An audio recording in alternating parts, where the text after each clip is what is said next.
다음 글을 읽고 물음에 답하시오. 우린 냄새를 어떻게 인식할까?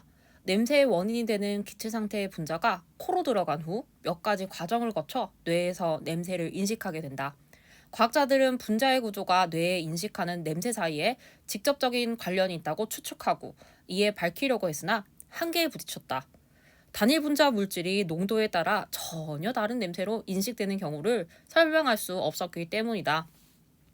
이후 다른 감각들은 자극이 전기 신호로 바뀌어 인식된다는 점에 착안하여 자 여러분 자극이 있으면 뇌로 가기까지 전기 신호로 인식된다는 거예요. 후각을 이해하려는 접근이 도입되었다. 20세기 후반에 미국의 과학자 엑셀과 버그는 냄새 분자를 전기 신호로 전환하는 매개체인 후각 수용체를 발견했다. 자, 자극이 뇌로 가는데 전기 신호로 바뀌는데요. 그 중간에 매개체인 후각 수용체를 발견했다는 거예요. 후각 수용체를 중심으로 후각 자극의 신호 전달 과정을 살펴보자. 자, 1문단은 후각 수용체를 중심으로 후각 자극 신호 전달을 과정을 이해하려는 접근이 도입된 배경에 대해서 얘기하고 있습니다. 2문단. 코 안의 가장 윗부분에 후각 수용체가 있는 엄지손톱 크기의 후각 상피가 있다. 냄새 분자는 우리가 호흡할 때 공기에 실려 후각 상피로 가는데 방향에 따라 정방향 경로와 역방향 경로가 있다. 전자는 숨을 들이쉴 때 신체 외부에 있던 냄새 분자가 코 속으로 유입되는 경로이고 후자는 신체 내부에 있던 냄새 분자가 목구멍을 통해 코 뒤로 올라가 숨을 쉴 때 후각 상피에 도달하는 경로이다. 후자를 통해 이동한 냄새 분자는 미각으로 느낀 맛을 더욱 풍부하게 할 수 있다. 이 문단은 냄새 분자가 후각 상피로 가는 두 가지 경로에 대한 이야기입니다. 이러한 경로를 통해 냄새 분자가 도달한 후각 상피에는 냄새를 받아들이는 후각신경세포 수백만 개가 밀집해 있다. 세포의 말단에는 가느다란 섬모들이 뻗어나와 얇은 점액질층에 잠겨 있고 섬모 표면에는 특정한 몇 종류의 분자와 선택적으로 결합하는 막 단백질인 후각 수용체가 점점이 밝혀 있는데 한 개의 후각신경세포에는 한 종류의 후각 수용체만 존재한다. 냄새 분자는 점액지층을 통과하여 후각 수용체와 결합한다. 대부분의 냄새에는 수백 종류의 분자가 포함되는데 이 냄새 분자의 특이점으로 결합하는 후각 수용체가 동시에 활성화된다. 자, 후각 상피에는 후각신경세포와 후각 수용체가 있다고 하는데요. 이 문장을 살펴보세요. 즉, 후각신경세포 한 개는 후각 수용체 한 개랑 대응이 된다는 거예요.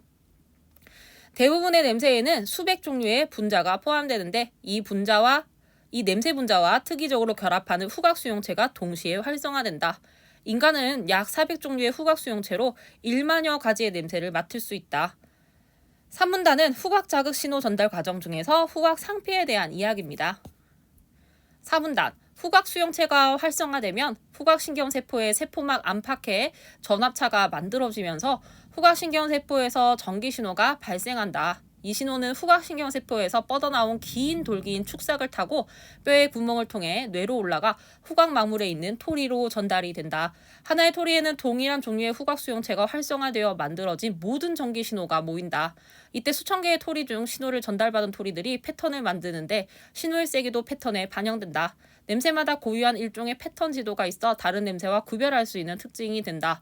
단일 분자로 이루어진 물질이라도 농도에 따라 다른 패턴이 만들어진다면 우리는 이를 전혀 다른 냄새로 인식한다. 4문단은 후각 자극 신호 전달 과정인 후각망울에 대한 이야기입니다. 5문단, 후각망울의 토리에서 만들어진 패턴은 신경세포인 승모세포를 통해서 전기신호가 강화되어 대뇌로 전달되고 대뇌의 다양한 정보들과 합쳐져 최종적으로 냄새를 인식하게 된다. 승모세포가 연결된 대뇌의 후각 겉질에는 과거에 맡았던 냄새 정보가 저장되어 있어 새로운 냄새 정보를 기존의 것과 비교하고 냄새 정보를 편도체, 해마, 누나기마, 겉질 등 대뇌의 다른 영역으로 보낸다. 이 냄새 정보는 정서 반응에 관여하는 편도체 및 기억을 담당하는 해마로 즉시 전달된다. 이 때문에 어떤 냄새를 맡으면 무의식 중에 즐겁거나 불쾌한 감정을 느낄 수도 있고 순식간에 과거의 기억이 떠오를 수도 있다. 그리고 누나기머 겉질에는 개인의 경험, 기대, 상황 등의 정보를 종합하여 최종적으로 어떤 냄새인지 판단하여 냄새를 인식하게 된다. 후각자극 신호 전달 과정인 대뇌에 대해서 얘기를 하고 있어요. 윗글을 통해 답을 찾을 수 있는 질문으로 적절한 것은 정답은 5번이 되겠습니다. 5문단에 제시가 되어 있었어요. 자, 선지는요. 냄새를 맡으며 순식간에 기억이 떠오른 이유는 무엇인가요? 라는 거였죠. 후각 겉질의 냄새 정보는요, 기억을 담당하는 해마에 즉시 연결이 되기 때문에 어떤 냄새를 맡으면 순식간에 과거의 기억이 떠오른다는 것을 확인할 수가 있겠습니다. 정답은 선지 5번이 되겠습니다. 윗글을 읽고 추론한 내용으로 적절하지 않은 것은 정답은 선지 2번이 되겠습니다. 답의 근거는 1문단에 있는데요. 1문단에 있는 내용을 적어두었으니 한번 같이 살펴보도록 할게요. 20세기 후반 이전의 과학자들은 분자의 구조와 내가 인식하는 냄새 사이의 관계를 밝히려고 했으나 한계에 부딪혔죠.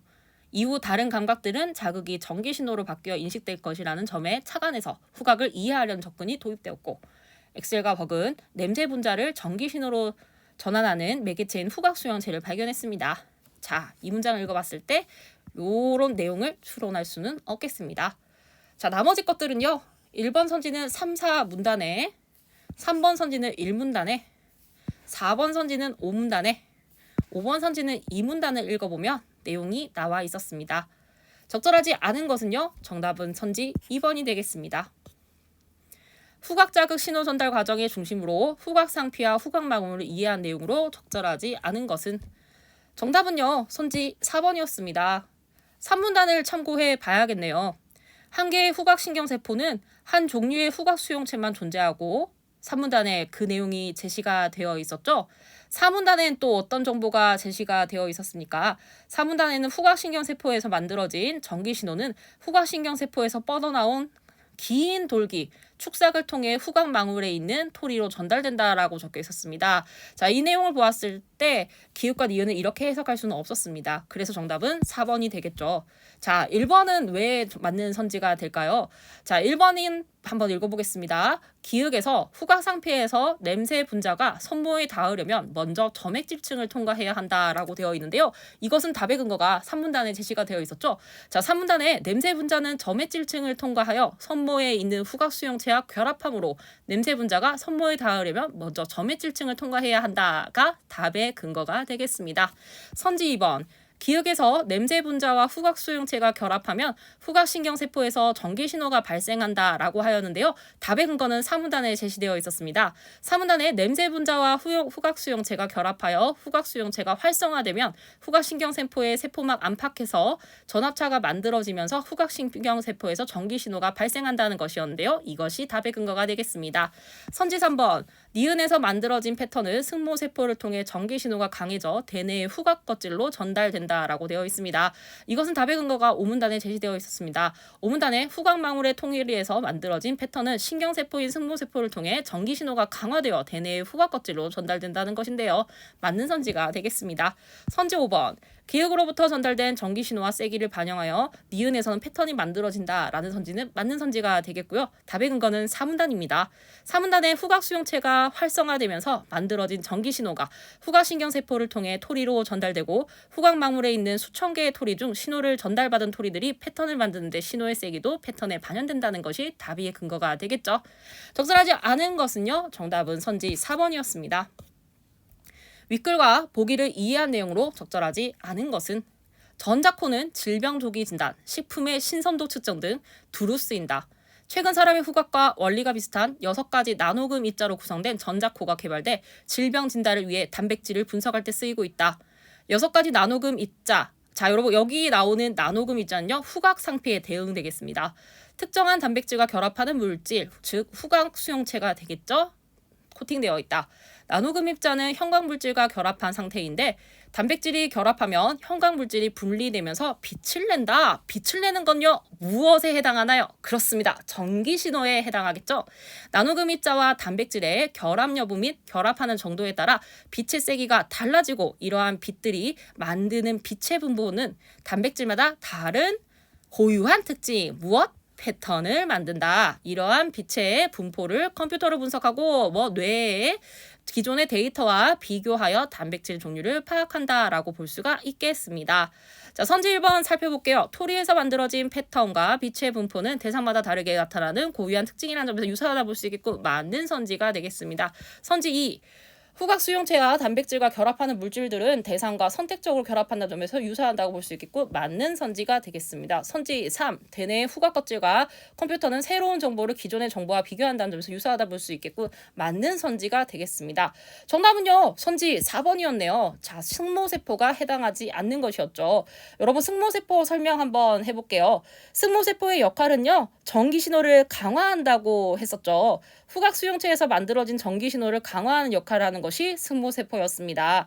승모세포 자체가 대상과의 결합 여부와 정도를 알려주는 것은 절대 아니었죠. 그래서 틀린 선지가 되겠습니다. 선지 5번. 전기신호와 빛은 두 대상의 결합으로 인해 발생해야 했던 점에서 유사하다 볼 수 있겠고 맞는 선지가 되겠습니다. 적절하지 않은 것은요. 정답은 선지 4번이었습니다.